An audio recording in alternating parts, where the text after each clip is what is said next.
Hello and welcome back. My name is Will. I'm the host of the Bald Book Geek. You know where all of my links and info are. The OGL update. Let's talk about that. Let's go into it. And let's also talk about the D&D Beyond update. Now, hopefully, I fixed my sound. I hope. I really hope. But we'll see how this one goes, and I apologise if the sound isn't great. OGL update. So the original video I made was based on the initial leak, rumours and talk that was going around Twitter and a few other forums. And at the time, we didn't know what was correct, and I did state that in the video, but I just want to say some of it was correct, some of it was subjection, so there we go.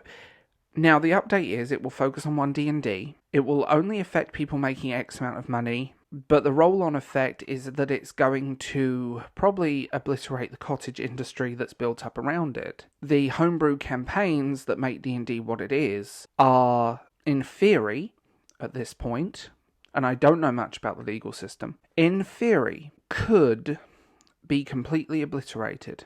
And it could mean that wizards could own the copyright on something you've created using the D&D system. This is going to be an interesting one for big content creators such as Critical Role, and just to quote John Douglas in his video, Matt Mercer needs to write a fantasy novel. And then statement, non-statement thing was weird, but I think they're trying not to bite the hand that feeds them at the moment. But this is where it gets kind of ridiculous. And my opinions of the OGL still stand, and I can't really add a huge amount to that. I think this is going to hurt small content creators, people streaming for fun, and I get the feeling this is going to not help anyone. This is purely about lining Hasbro's pockets. Secondly, D&D Beyond. Now, I've never used D&D Beyond. I have to admit that. I had a free trial, but I never really used it, and I kind of just let it. I never bothered. This going back years when it first came out. Now, let's talk about the changes there. $30 a month per player. Deauthorization of OGL 1.0A. Homebrew banned at base tiers, and that's plural. Stripped down gameplay for AIDMs. All of these things are red flags. I think the price is absolutely extortionate. $30 a month is, what are you getting for that? They haven't said. Are you actually getting anything worth it, or is it just the same thing? OGL I've talked about, but the two big ones for me is Homebrew banned at base tier. So how much will you have to pay a month to use your own homebrew on D&D Beyond? How much? Just putting that one out there. I can't find this information. I spent several hours trawling around the internet, and I found rumours and maybes and ifs and buts, but this is just, no. I think this is just ridiculous. And AIDMs are extremely useful. They save a lot of time, they save a lot of, they just save time, let's be real.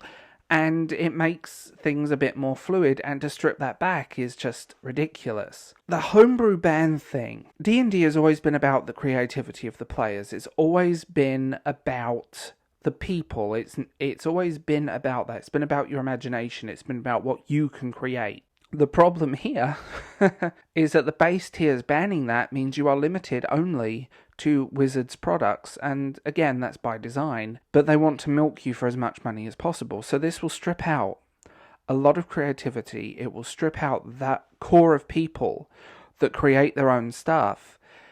And in a world where you can literally play D&D for free, by the way, that is a thing, a free app for your phone that's on Android and iOS and other smart devices, or even Google has a free dice rolling thing for Dungeons and Dragons and other tabletop games, and a PDF or a website which is free, made by someone else. The fact they're trying to monopolize this, the fact that they're trying to control this to a level that is not only completely ridiculous, but also this strips everything away. So unless you're paying God knows how much, you won't be able to be creative. You won't be able to do stuff. You won't be able to create and let your creative minds flow, because I mean this. There are some phenomenal D&D games that are complete homebrew that are amazing. And I think this whole thing is a joke. I think this is going to hurt player base. I think this is going to strip out all of that stuff, and it's going to make people go on to other games. And I get it. For years, Magic the Gathering was the cash cow of Wizards.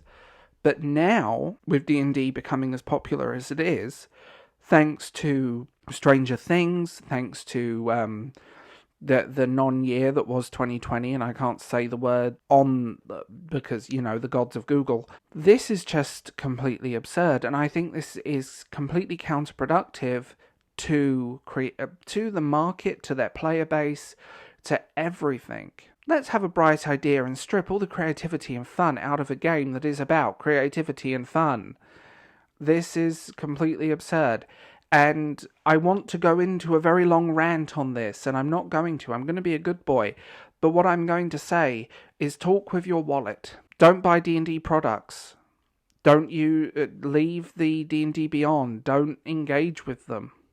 Talk with your pockets, talk with your wallet, talk with your purse.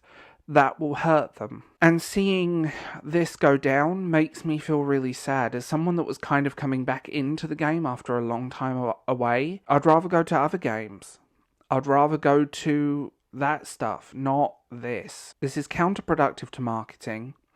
I'm amazed trades commissions haven't been involved in this.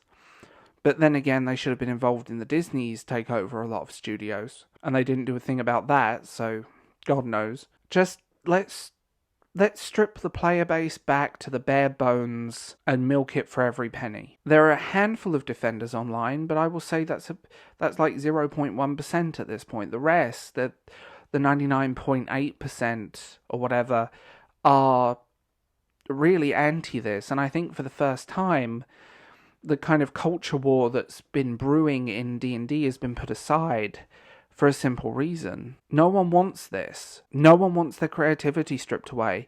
No one wants the little industries they've built around it stripped away from them. This is absurd, and I can rant about this for hours. But tell me what you think in the comments, because I'm interested. What are you doing? Are you moving to new games? What are you guys playing? I'll be fascinated to find out. And I will talk to you guys later.